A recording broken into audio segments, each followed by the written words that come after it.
In a world where every next person is now a health expert in some manner of speaking, I sometimes ask myself, who am I meant to listen to? Who am I meant to go to for my health advice? Who am I meant to trust? What am I meant to not listen to? It can all become really, really confusing and quite frustrating. I often look back on my younger years and think everything about my health was so straightforward. So when I was ill, I would go to the doctor, probably be given a treatment, and then usually I'd get better. If I thought there was something wrong with my health condition, my parents would contact my consultant, and back then they had a direct line.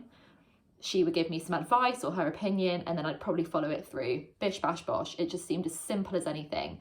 And I suppose that back then I hadn't really thought to ever question what I was told.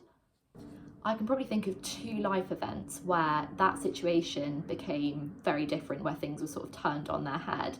So instead of just receiving information with open arms and putting it into practice, I became a lot more inquisitive and a lot more skeptical, I suppose, of what was put in front of me. So the first thing was that I went off to university, and it was a university that really, really held critical thinking and independent thought above anything else. So question whatever is put in front of you before you even think about believing it. The second thing was that a few years later, I was presented with an opinion by one of my doctors that essentially my life was going to look a lot like a series of kind of experimental surgical procedures. And that was the way that my disease was going to be managed. And when he told me this, I just thought, I didn't really want a life like that. And it made me really, really keen to know what else I could do. So I started to really question what I'd been told. So I would call myself naturally quite stubborn, and I've also taught myself to be really skeptical, so to question anything that's put in front of me. And when I had my doctor tell me that my life was going to look a certain way and I didn't like the sound of it, it really, really made me dig my heels in and think, what is the alternative? What else is there that's possible for me? It also made me question, is what my super duper intelligent, qualified, really nice and incredibly well-mannered doctor telling me, is that 100% truth? Is that absolutely unequivocal truth? Or is there some other way? The moment I jumped into the front seat of my healthcare, there really was no turning back.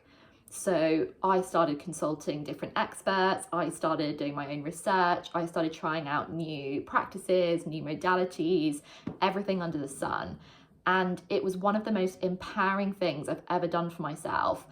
But equally, it was so baffling because I was suddenly faced with all this information. A lot of it didn't line up, a lot of it contradicted each other. I had opinions coming in from left, right, and centre. And it got to a point where I thought, hang on a minute, did I prefer the blissful ignorance that I had before? Or is this better now that I'm behind the steering wheel, but also completely confused most of the time and quite frustrated because I'm confused? Looking back on it now, I realise that my health probably was never as straightforward as I thought it was. It's just that when I was younger, someone else was making all the decisions. I really didn't put my focus into what was happening.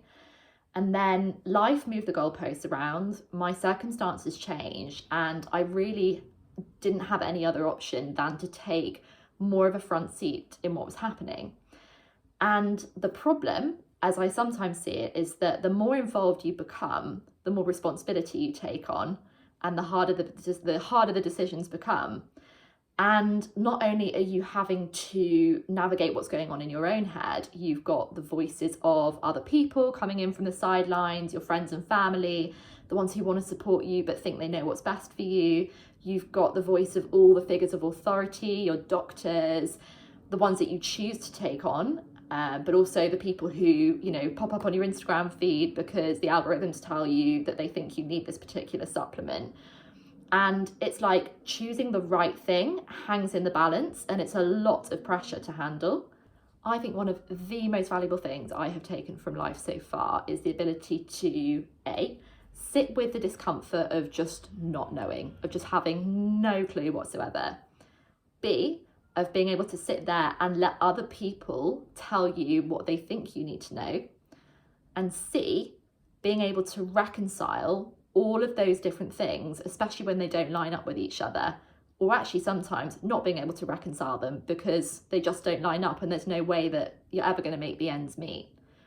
And it's a really, really difficult thing to do, but it's incredibly powerful, because I think in 5 years of being totally and utterly dedicated to my health and putting that as a priority above all else, I don't think I've once had 2 health experts give me the same opinion. And sometimes I sit here and I think, why do I expect that that's going to happen? Why am I still hoping for that to happen?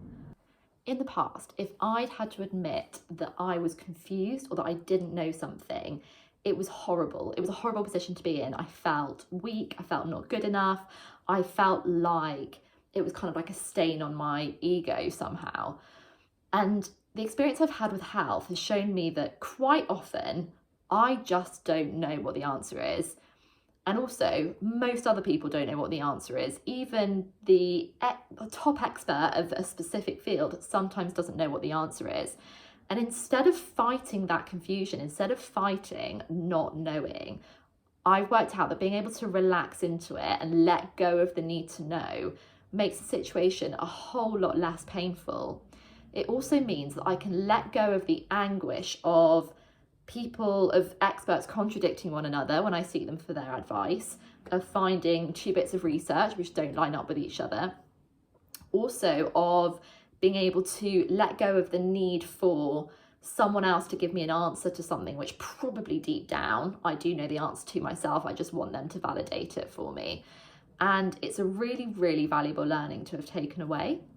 So the next time you find yourself faced with information that doesn't line up, with a decision to make and several different routes that you could go down, practice sitting in the discomfort of all those contradictions and being able to let go of that need to have certainty and to have an answer. And if your temptation is to look outwards for someone else to give you that answer that you're looking for, or for someone else to be able to give that kind of tick of approval, the best person to listen to in that situation is yourself. And that might sound really weird, because you might think, well, I haven't got the expertise, I haven't got the knowledge, I haven't got the wherewithal to see what's going to happen. Well, the secret is none of us really do, but we have this amazing thing called intuition. And in the world of today, we're so tapped out from our intuition because we're so up here in the logic brain that's like, I can't see further ahead than, this operation I've been told I have to have. Your intuition is very, very good when you give it space at telling you where you need to go. If this video has stoked your curiosity at all, make sure you're among the first to know about my next one. So hit the bell icon, hit subscribe, and you'll be notified as soon as I release my next video. Also, if you want to skip a little bit further ahead, go to the first link on my About page, where you can download a free video guide on how to take the fate of your health back into your hands. So if you have a diagnosis, a medical condition, perhaps you've been given a prognosis by your doctor, so an idea of how that might play out. Have you ever thought to question that? And would you like something different for yourself? The 3 steps that I give in that guide are the first kind of moves that you can make to help shift your disease and help push your health trajectory in a different position.